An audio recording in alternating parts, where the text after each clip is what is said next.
retornando ao princípio. Quando nós observamos o livro das Lamentações do profeta Jeremias, nós estamos diante de um livro poético, nós estamos diante de um livro profundo e ao mesmo tempo tão contemporâneo e desafiador para nossos dias atuais, para ser pregado. Este livro, ele é conhecido pelos hebreus como quinote. A palavra quinote significa choro alto, pranto, lamentações. Haja vista que este livro, ele tenha sido escrito no ano 586 a.C., este livro é composto por 5 poemas, a saber que 4 deles são acrósticos, ou seja, cada versículo começa com a letra alfabeta hebraica, para que o povo pudesse aprender e memorizar acerca desses poemas escritos como livro das Lamentações. O contexto histórico no livro de 2 Reis e no livro de 2 Crônicas mostra-nos o trajeto, o percurso que Israel trilhou, percorreu.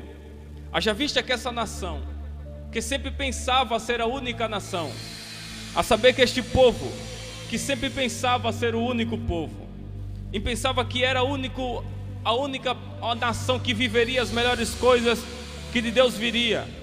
Este povo estava certo até um certo ponto, que eles iriam viver as coisas boas que de Deus vinha.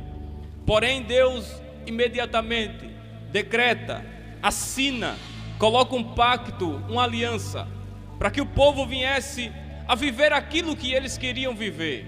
Haja vista que durante 430 anos aproximadamente, Israel viveu em um período caótico, desafiador e assolador.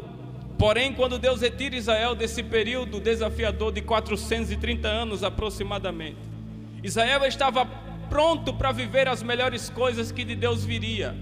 Mas Israel, mais uma vez, não dá ouvido ao que Deus estabelece como um pacto e como uma aliança.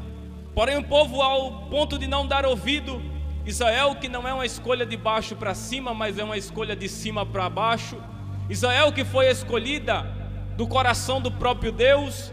Israel é uma nação rica na cultura, na agropecuária e na economia, a saber que Deus amava Israel ao ponto de compará-lo como uma criança. Deus amava tanto Israel que mesmo eles na desobediência, praticando e vivendo coisas que não eram na direção e na vontade dos princípios divinos de Deus, mas mesmo assim Deus não abandona Israel. Deus mandava uma coluna de fogo no meio do deserto, do sol, do frio do deserto na noite, para que este povo não viesse esmorecer no trajeto do deserto.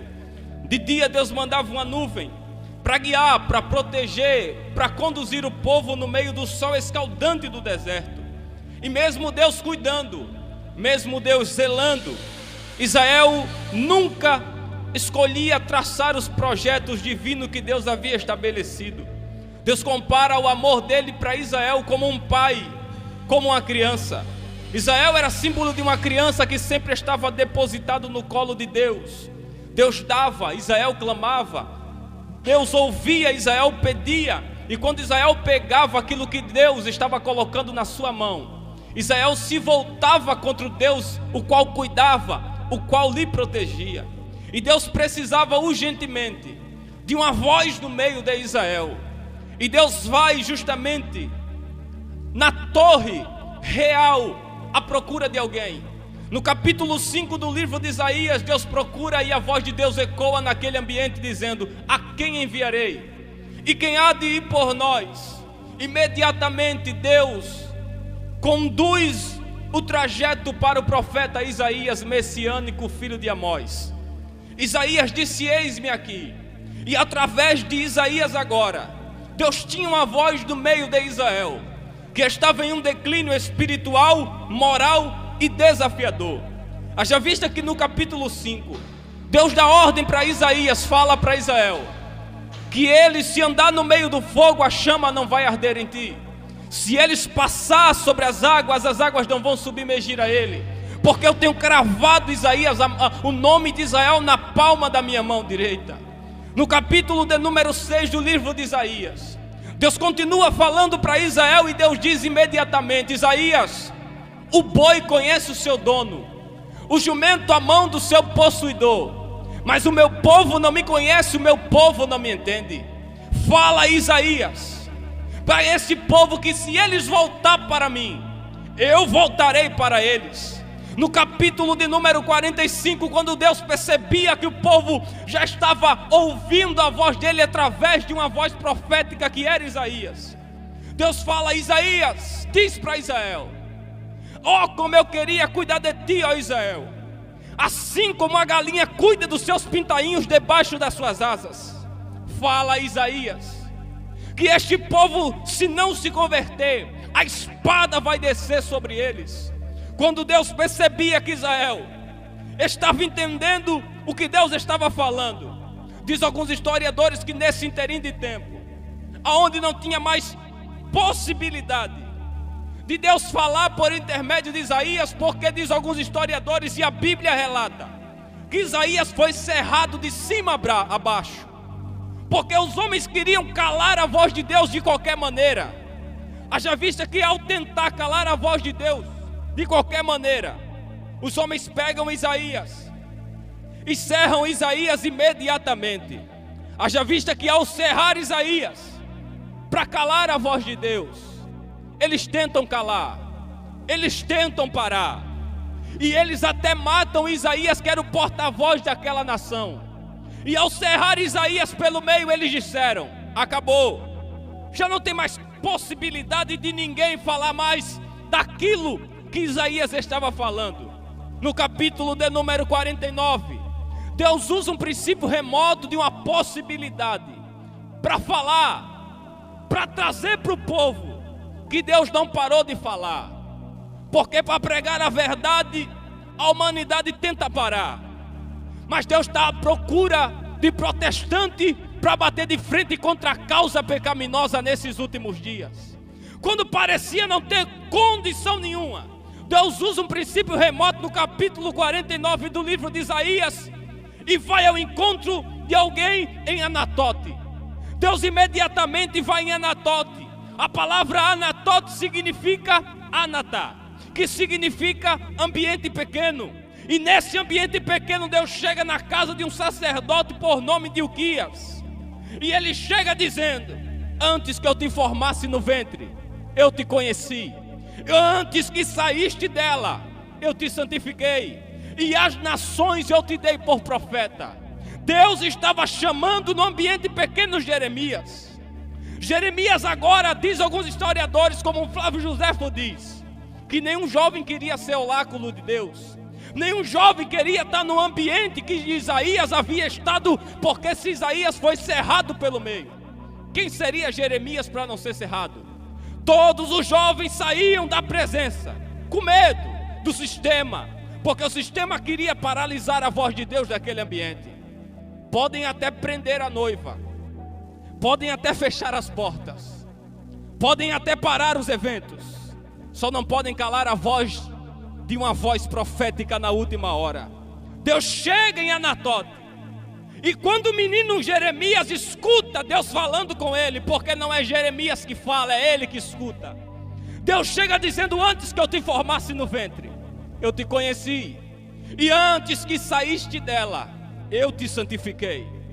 Ao olharmos geograficamente Anatote ficava a 5 quilômetros de distância da capital Jerusalém. De Anatote era onde era a terra natal de Jeremias. E na visão natural humana, não tinha condição de sair de Anatote alguém importante ou especial para Israel. Mas Deus não depende da ótica humana, Deus depende do seu querer e da sua vontade. Deus olhou para Anatote, e aquele ambiente pequeno, simples, parecia que não tinha probabilidade de sair ninguém importante de lá. Mas Deus sabe, Alfredo, pegar dos ambientes pequenos pérolas especiais para trazer a sua glória de novo para Israel. Deus chega em Anatote e diz: antes que eu te formasse. A dificuldade de Jeremias em Anatote era que ele tinha que ser sacerdote porque seu pai era. A lei dizia que todo filho de sacerdote, gerado, nascido em uma casa sacerdotal, ele tinha que traçar o mesmo trajeto que seu pai percorreu. Haja vista que Jeremias não seria profeta de maneira nenhuma. Jeremias seria sacerdote como seu pai Uquias foi. Se Uquias olhasse para Jeremias, ele tinha que olhar e dizer: você vai ser sacerdote, porque enquanto você estiver debaixo do meu teto, se alimentando do que eu coloco na mesa, sou eu que digo que você será. Mas quando Deus fala antes que eu te formasse no ventre, Deus estava dizendo: eu não vou na lei do teu pai. Você não vai ser o que ele está falando que você será. Você vai ser meu profeta, porque antes que você fosse gerado, eu já existia. O sol nem tinha brilhado, Jeremias, mas eu já estava lá. Os pássaros nem cantavam pela manhã, logo ao amanhecer, mas eu já estava lá. Enquanto você estava em formação no ventre da tua mãe, eu acompanhei todos os meses que você estava se formando lá dentro daquele ambiente. Quando você nasceu, Jeremias, eu já estava lá. No versículo 7 do capítulo 1 de Jeremias, Jeremias diz: eu sou uma criança.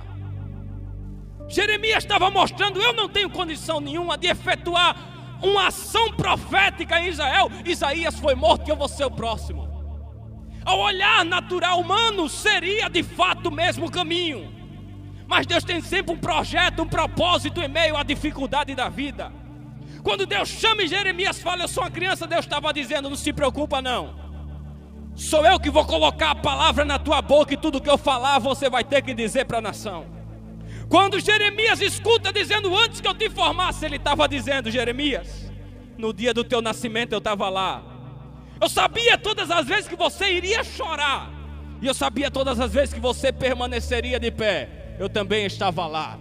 Eu sabia todas as vezes que você pensaria em parar, mas eu estava lá. Eu sabia, Jeremias, a hora e o momento que você iria falar e a primeira coisa que você iria dizer, porque eu também estava lá.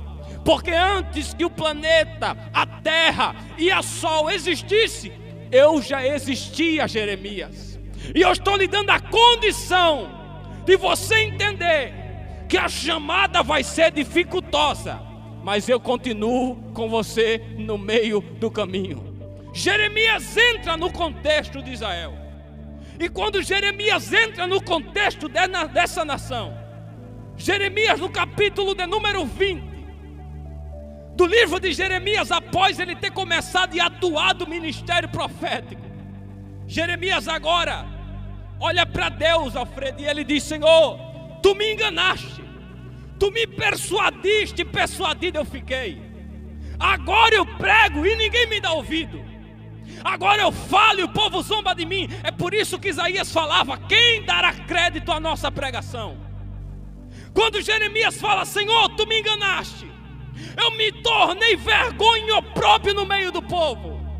Os céus se abrem naquele momento, e eu poderia, na minha conjectura, ver Jeremias olhando para cima, e Deus olhando para a terra e olhando para ele, dizendo: por que você quer parar?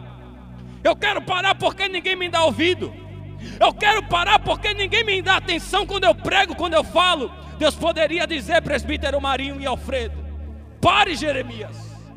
Se você quiser parar, você está pronto e aberto para você parar. Mas lembre-se que de Anatote fui eu que lhe tirei de lá. Lembre-se que de uma casa onde você estava preso pelos costumes, eu lhe tirei de lá. Se você quiser parar agora, você está pronto para parar. Mas se lembre que eu te tirei da onde ninguém poderia tirar você. Eu te arranquei da mão de quem não poderia te arrancar. Lembre que de lá era onde não tinha pão e alimento direito, mas eu tirei de lá alguém importante para Israel. Deus olha para Jeremias na minha conjectura, e Jeremias olhando para Deus, presbítero Marinho, ele poderia dizer: eu quero parar. E Deus dizendo: pare. E ele dizendo: não dá. Por quê? Porque toda vez que eu penso e eu quero parar, a tua palavra queima dentro dos meus ossos como se fosse o fogo devorador. Se você puder olhar para quem está do seu lado na sua casa, e os irmãos que estão aqui olhar para quem está do seu lado e dizer: não dá para parar mais. Diga aí: não dá para desistir mais. Agora a guerra começou, é hora de avançar, prosseguir, não avançar e não desistir. Jeremias disse: eu quero parar, mas não dá mais. Quando entramos na guerra, agora o instinto humano e a inteligência entra. Não dá para abrir mais a vontade de voltar para trás. Eu até queria voltar para Anatote, eu até queria ser sacerdote, só que Deus disse: você vai ser o que eu quero. E está na hora de você continuar no meio da crise e da calamidade. Jeremias não para. E é nesse interim de tempo aonde Jeremias estava justamente em Jerusalém. Ele observava, presbítero Marinho, os costumes de Jerusalém. A adoração em Israel ele precisava instalar. Mas ao olharmos o contexto rapidamente, no ano 626, enquanto Babilônia está decaída, fraca, debilitada, e Israel comemorando e cultuando de forma contrária, porque a Bíblia diz que as filhas de Jerusalém andavam com o pescoço endurecido, pensando que era a última bolacha do pacote. A adoração declina e o povo deixa de ouvir a voz de Deus. Deus vai levantar Babilônia no ano 626 aproximadamente antes de Cristo, para julgar a nação que ele amava, para julgar e corrigir a quem ele amava, que era Israel. É por isso que a Bíblia diz que ele ama, ele corrige a quem ele ama. Deus levantou Babilônia justamente no reinado de Nabopolassar, ditador da dinastia caldeia. Ele vem testando a força dos babilônicos no ano 612 aproximadamente antes de Cristo. Mata os ninivitas, que era uma nação que arrancava a cabeça das crianças, abria o ventre das mães grávidas e arrancava os bebês de dentro do ventre. Agora ele mata os sírios, que era uma nação poderosa e destruidora. E quando ele mata os sírios, só resta lembrança para o povo que permaneceu vivo naquele massacre. Babilônia estava se reerguendo de novo. E enquanto Babilônia estava se reerguendo de novo, Jerusalém cultuando de forma contrária e não voltada para o Criador, a morte de Nabopolassar chega. E quem se assenta no trono? Nabucodonosor, filho de Nabopolassar. Ele coloca Nebuzaradã, comandante do exército de Babilônia.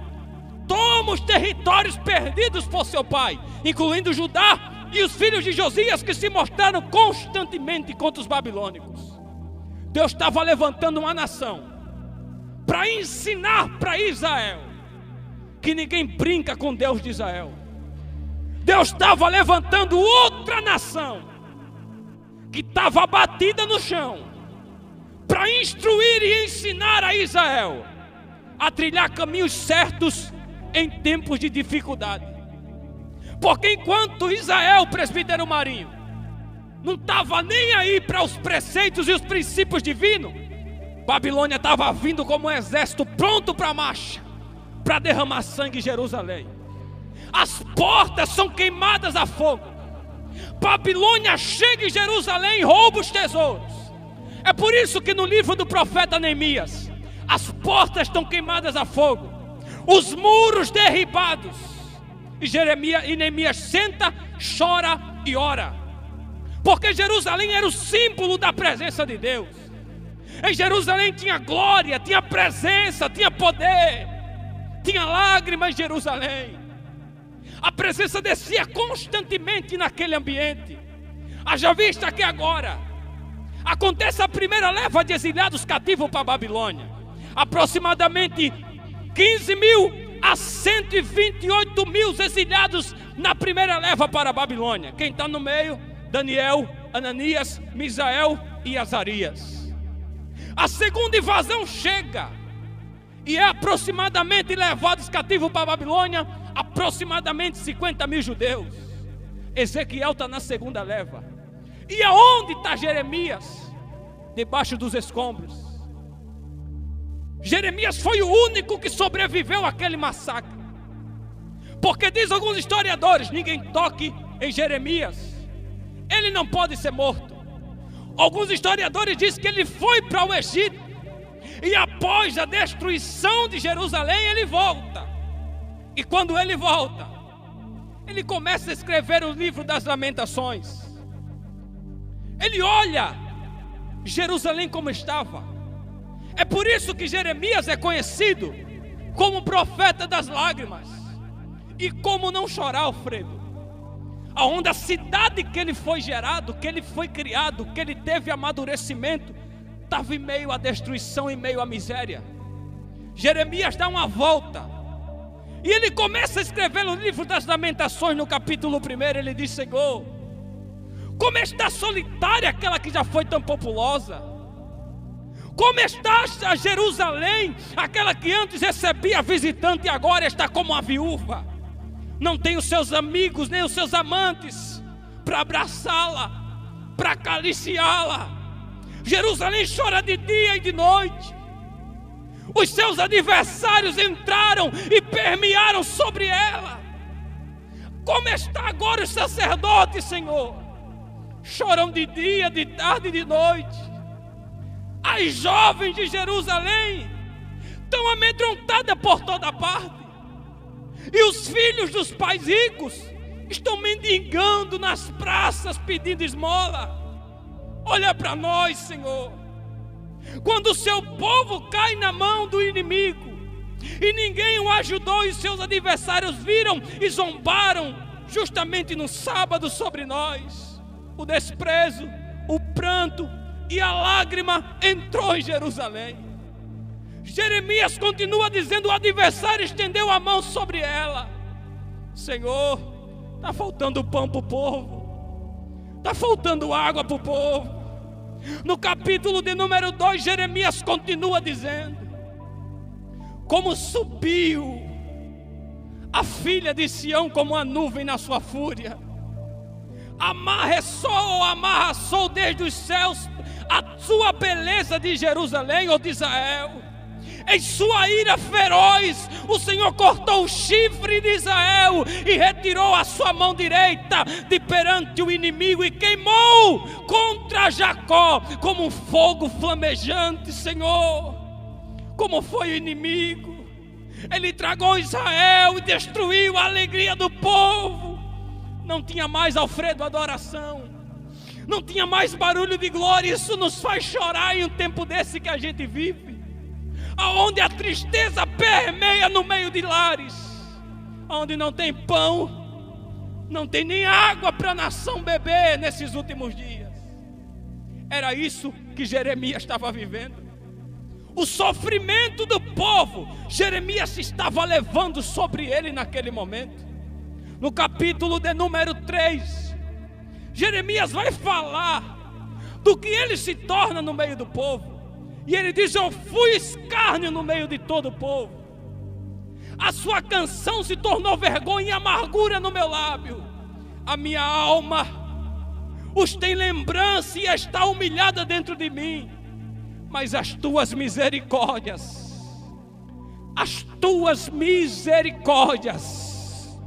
eu vou repetir pela terceira vez para ver se você entende. A vergonha e o choro dominavam Israel. E ele disse: se não for a tua misericórdia, nós já estaríamos consumidos vivos pelos nossos inimigos. Olhe para quem está do seu lado na sua casa e quem está aqui, diga: você só está de pé. É por causa da tua misericórdia. E me deixe quebrar o protocolo. Cantar, pregar não faz nada se não for a misericórdia dele. Pular, gemer, berrar, correr não é nada se não for a misericórdia dele. Nós poderíamos estar mortos. A pandemia bateu, levou tanta gente morta, mas nós só estamos de pé nessa manhã. É por causa da sua misericórdia. Nós só cantamos por causa dela, nós só pregamos por causa dela. Se não for a misericórdia dele, nós já estaríamos mortos há muito tempo, mas é por causa dela. Capítulo 4, Jeremias continua escrevendo, e Jeremias vai falar acerca do cerco de Jerusalém. E Jeremias diz: Senhor, como dói dentro de mim. Aquela que tinha beleza, que era abraçada por todos, agora está assolada. E ao chegar no capítulo 5, Jeremias vai mais profundo ainda no desastre que foi causado. E o primeiro ponto que Jeremias toca é a humilhação. Ele diz: Senhor, lembra-te do que nos sobreveio. Considera completa a nossa desonra.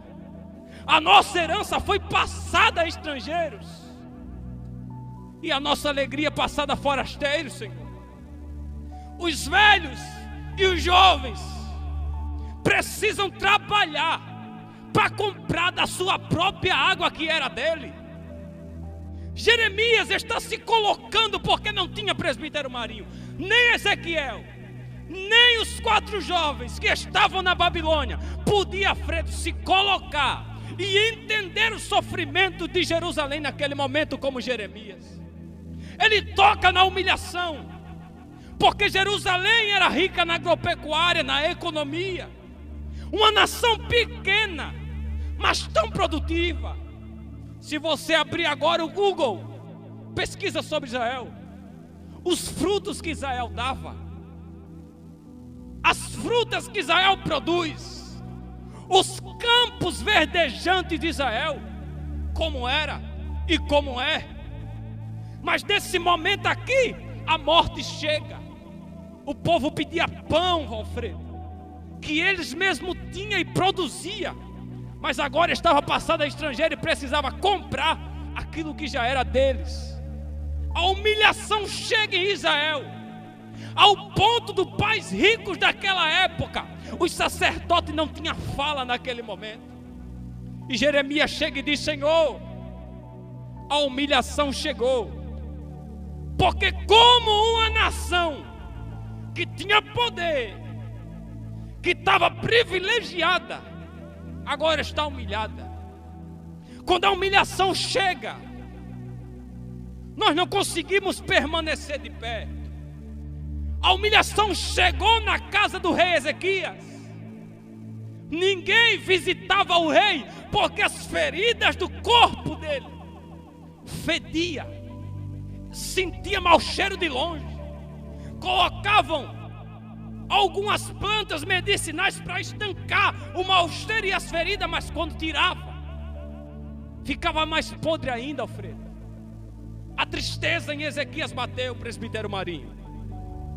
O mau cheiro dominava, que agora ele chega para a parede e começa a orar, porque ele viu que a humilhação tomou conta dele. E ele diz: Senhor, lembra do que eu fiz, lembra do que eu já fui, quebrei os altares. Jeremias está falando da humilhação. O segundo ponto que ele fala é justamente da vergonha. Ele diz: a coroa caiu da nossa cabeça. Ai de nós, porque pecamos. A vergonha permeia naquela nação que Deus escolheu, e que Deus outrora levantou Sangá, Baraque, Débora, Gideão para cuidar de Israel. Deus levantou Saul, Davi, Salomão, Jeroboão, Nadab, Bazã, Elã, Acabe e tantos reis. Israel não deu ouvido. Deus permitiu a morte entrar em Jerusalém para que alguém tomasse a decisão.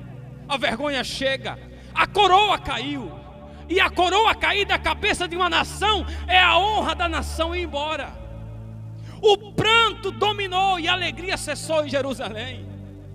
E ele chega no último e no terceiro ponto. Jeremias está tomando a dor. Perceba, tinha 4 profetas no palácio: Daniel, Ananias, Misael e Azarias. Tinha um profeta no meio dos pobres, Jeremias. E Deus levou para a beira do rio mais um profeta, Ezequiel. E enquanto os 4 estão no palácio, pronto para comer das iguarias, pronto para beber do vinho, tem um pobre lá. E esse pobre está vendo a destruição do povo. E ele chega no capítulo 5, versículo 21, ele diz: Senhor, converte-nos para ti, renova os nossos dias como dantes, nos faz voltar aonde a gente estava. Jeremias, ele tinha a oportunidade que qualquer homem, qualquer mulher queria: ser bem tratado. E Babilônia era uma das maiores potências de poder do mundo antigo. Foi a primeira cidade da dinastia a ser fundada. E enquanto os 4 estão no palácio, chega Nebuzaradã. Jeremias, Nabucodonosor me mandou vir aqui. Tem uma oferta boa e irrecusável para você aqui. E se você aceitar, você vai ter luxo, glamour, honra e cuidado em Babilônia. Jeremias olhou para Nabucodonosor, para o capitão Nebuzaradã, e disse: quero não. Por quê? Porque eu sou de Jerusalém. E quem é de Jerusalém nunca se contamina com Babilônia. Eu vou repetir pela segunda vez. Babilônia tem fama, glamour, honra, mas Jerusalém tem pão, tem graça, tem lágrima e tem joelho no chão. Eu vou repetir mais uma vez. Em Babilônia tem a facilidade de crescer melhor, mas Jerusalém tem descida, tem ouvido para ouvir a voz de Deus e tem sensibilidade de receber a sua presença. Quem vai para a Babilônia, as portas se abrem rapidamente. O talento abre porta, mas é o caráter que faz a porta permanecer aberta. O talento nos faz ir longe, mas é o caráter que faz a gente continuar indo longe. Ele tinha a possibilidade de ser alguém em Babilônia, mas ele disse: eu não troco o meu joelho no chão e a minha boca no pó pelas portas de Babilônia. Mesmo chorando, eu fico e permaneço em Jerusalém. Chega a oportunidade no palácio. Está na hora de comer, está na hora de beber do vinho. Daniel olhou e disse: eu não vou, e nem os 3 vai se contaminar. Por quê? A gente é de Jerusalém, meu filho. E quem é de Jerusalém, a presença vai até onde ele está. Eu preciso contar isso para ir para o final. Enquanto eu estava na faculdade Presbítero Marinho, eu estava no 9º andar. Tinha uma moça no 3º andar, no mesmo andar que a minha noiva estudava. Eu senti de Deus naquela hora de descer pela escada. Eu estava com a Bíblia naquela hora estudando lá em cima. Tinha acabado a minha aula. Eu fui descendo, procurando em cada corredor da faculdade, porque algo me fez descer. E eu cheguei e encontrei uma moça no prédio do 3º andar, pronta para se jogar da janela. Ela estava recebendo uma ligação. O noivo estava do lado de fora, no carro, dizendo que ia matar ela naquela hora, dizendo que ia destruir com a vida dela. E eu fiquei, como não queria ouvir a conversa, e ouvindo. E eu toquei no ombro dela e disse: moça, você acredita que Deus fala? Ela disse: eu acredito. Meu pai é pastor, minha mãe também. Eu disse: Deus me fez sair do 9º andar para chegar aqui e falar algo para você. Está na hora de você voltar para Ele de novo. Está na hora de você sair desse ambiente de morte.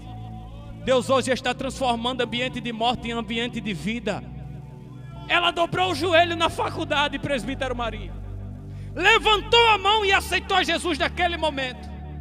Porque Deus prepara, irmã, oportunidades de sofrimento, para que a presença dele permaneça depois. Jeremias chega e diz: Senhor, renova nossos dias, nos converte para ti. E quem é que Jeremias está retratando aqui? Uma pessoa da Trindade, o Espírito Santo. Ele retrata a atitude do Espírito Santo. Primeiro, Jeremias se posiciona e pega o sofrimento do povo e coloca sobre ele. Segunda atitude que Jeremias toma, ele pega e começa a clamar pelo povo. A terceira atitude que Jeremias toma, ele se doa, chora pelo povo. A primeira atitude que Jeremias faz, que retrata uma atitude do Espírito Santo, é que enquanto nós estamos caídos, ele toma as nossas dores e leva perante Deus.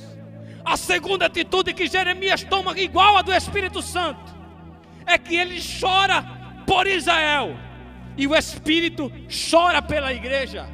A terceira atitude que Jeremias toma, retratando o Espírito Santo, é que ele se põe no lugar E a Bíblia diz que o Espírito Santo é aquele que toma nossas dores e as nossas enfermidades e leva perante Deus. Jeremias está dizendo: Senhor, eu entendo que esse povo está passando, e eu quero lhe dizer, nos converte, nos faz voltar. Perceba, presbítero Marinho, que os muros de Jerusalém estavam quebrados, destruídos. Na ótica humana, o que era mais fácil? Começar a fazer, ou refazer, ou construir de novo.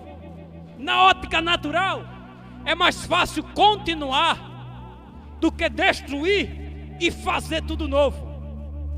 Quem estuda engenharia nesse momento sabe que uma rachadura no muro, não dá para tirar aquela rachadura e depois daquela rachadura construir outro muro por cima. Tem que quebrar tudo, analisar, pesquisar, ver o solo e construir de novo. Retornar dá trabalho, mas é preciso. Quando Jeremias fala, a gente quer voltar. Jeremias está dizendo: Senhor, renova nossos dias como antes. Senhor, lembra como a gente era quando o Senhor descia e não precisava de muita coisa. Era só um cantor cantar uma música, que a presença de Deus descia no meio do culto. Jeremias está mexendo com a mente da gente nessa manhã e está nos querendo lembrar quem a igreja era em séculos passados e em anos atrás, que não precisava de cantor famoso para Deus batizar no meio dos adolescentes e das crianças e dos jovens.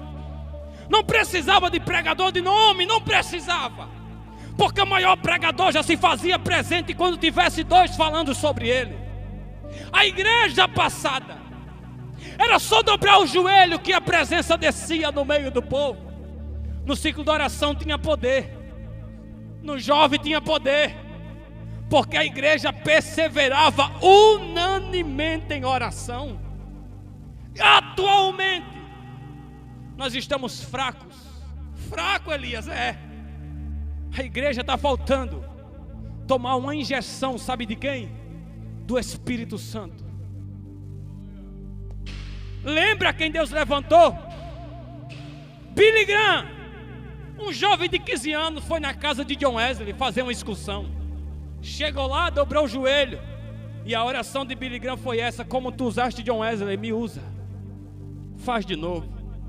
Se tornou um dos maiores ganhadores de alma, mais de 200 milhões de vidas se dobraram. Jeremias está se posicionando no lugar de Israel. E Israel aqui simboliza a nossa casa, simboliza a nossa família, simboliza a nossa vida, simboliza o nosso relacionamento. Israel aqui simboliza aquela ovelha naquela parábola que Jesus contou, que tendo um bom pastor sem ovelhas, ele não abandona e deixa ela ir embora. Ele guarda as 99 e vai ao encontro da ovelha caída, perdida, que está lá fora. Ele sela a ovelha, Fredo, com um selo. Atualmente a gente vai em uma fazenda, a gente vê que o rebanho do pastor ou do dono daquele lugar tem um selo sobre ela. Sabe para que aquele selo precisava, presbítero Marinho? É porque se aquela ovelha ou do seu rebanho fosse para outro pasto, para outro lugar, todo mundo que ia ver ia identificar. Eu sei de onde essa ovelha era de lá, essa ovelha vivia lá. Vou melhorar, essa ovelha cantava lá, essa ovelha pulava lá, chorava lá, gemia lá, pregava lá. Eu lembro dessa ovelha que era de lá. Ou você não lembra quando Eutico caiu em Atos capítulo 20? Eutico cai, e todo o povo do lado de fora do culto levantou o menino e disse: esse menino caiu de onde? Caiu de lá, cantava lá, pregava lá.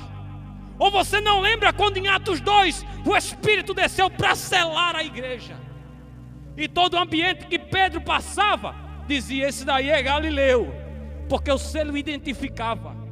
Paulo disse: não extingues o Espírito, porque estás selado para o dia da redenção. Jeremias estava dizendo: Senhor, a tua marca está sobre nós. 70 anos do cativeiro, Jerusalém estava, não tinha barulho de glória, não tinha choro de presença. E no hino, no Salmo de número 137, chegam os soldados, amarrados de adoradores de Jerusalém, escravos em Babilônia. A Bíblia diz que um daqueles soldados chega e chuta e diz: canta agora, faça aqueles mesmo barulho de glória que vocês faziam lá. Cadê a presença? Cadê o Deus de vocês? A Bíblia diz que a harpa estava pendurada no salgueiro. E naquele momento, Alfredo, ninguém motiva um adorador, presbítero Marinho.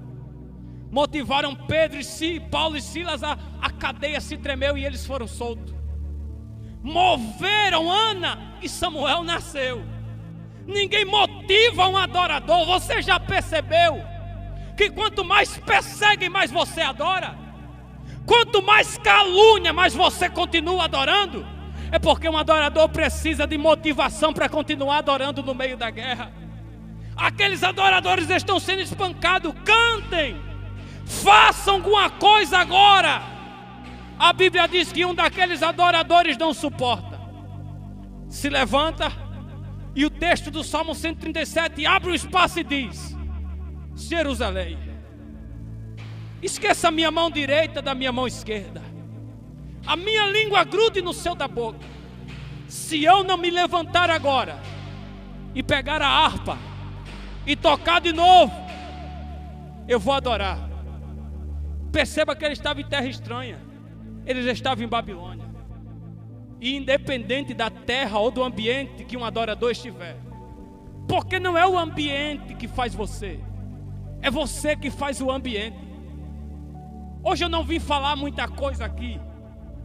Eu vim dizer para você que está na hora da gente voltar a ser quem era. Retornar a trabalho, mas é preciso. Quando o povo estava em Babilônia e os adoradores pegam a harpa para tocar, eles continuam cantando. E o hino de Israel diz o seguinte: que enquanto o coração bater no peito da alma judia, ainda tem esperança. Olhe para quem está do seu lado pela última vez. Diga para ela: suporte mais um pouquinho. Tem esperança no meio desse choro, no meio dessa adversidade. Segure a mão de quem está do seu lado. Se os cantores e as cantoras puderem segurar a mão de quem está do seu lado aí, segure. Diga para ela, diga para ele: segure mais um pouco. O sofrimento só dura uma noite, mas a alegria vem sempre ao amanhecer. Ainda tem esperança no meio dessa guerra. Deus não desiste de Israel. Israel é sua casa, é sua família. Deus está chegando aí em Jerusalém. Logo, logo esse sofrimento passa. Logo, logo essa crise passa. Logo, logo essa adversidade passa. Porque Deus está chegando em Jerusalém. Você lembra como a igreja era? Você lembra como a noiva era? Quando não precisava muita coisa, mas a igreja era tomada pelo Espírito. A igreja era dominada pela presença. E hoje eu convido você, que está aí do outro lado, a voltar a ser como era. Porque quando Deus toma o rei Ciro, o rei Ciro diz: quem quer voltar? Não tinha condição. 70 anos no cativeiro. E enquanto eles estão no cativeiro, eles diziam: acabou. Não temos mais força de voltar a ser como era. Mas Deus prepara pessoas certas em tempos de crise. Eu vou repetir para ver se sai um glória a Deus aqui. Deus prepara pessoas certas em tempos de crise. Aonde que o rei Ciro poderia dizer para o povo: voltem para Jerusalém? O povo disse: como vai ser isso? Aí o texto abre um espaço no Salmo 126. E o povo cantava, presbítero Marinho. Quando Israel saiu do cativeiro, a nossa boca se encheu de riso, e a nossa língua de um cântico novo. E eles vinham com semente mais produtiva no colo. E eles vinham retornando. E o Salmo diz que entre todas as nações se dizia: grandes coisas fez o Senhor por eles. Quando a igreja cessar essa batalha e essa guerra, todo o povo vai dizer: Grandes coisas fez o Senhor por eles. O povo vinha com as sementes mais produtivas, e eles diziam: como é que a gente vai voltar? Aí Deus toma a boca de um profeta e diz: vocês não vão voltar de mão vazia. Eu vou pegar os tesouros escondidos, eu vou entregar para vocês de novo, e vocês vão voltar a ser como era.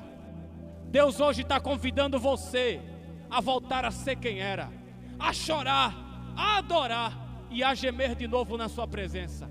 Saia de Babilônia e volte para Jerusalém.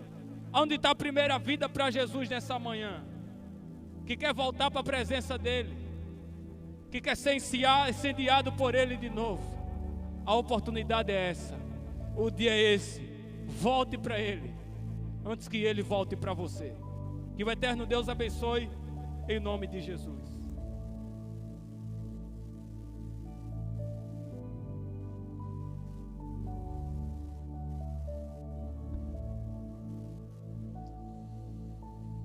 Contudo, quero lembrar do que pode me dar esperança. A bondade do Senhor é a razão de não sermos consumidos, porque as suas misericórdias não têm fim. Renovam-se plenamente a cada manhã. Grande é a tua fidelidade. Sendo assim, digo a mim mesmo: a minha porção é o Senhor. Portanto, nele depositarei toda a minha esperança. Eis que o Senhor é bom e misericordioso para com todos aqueles que nele esperam confiantes, para com aqueles que o buscam.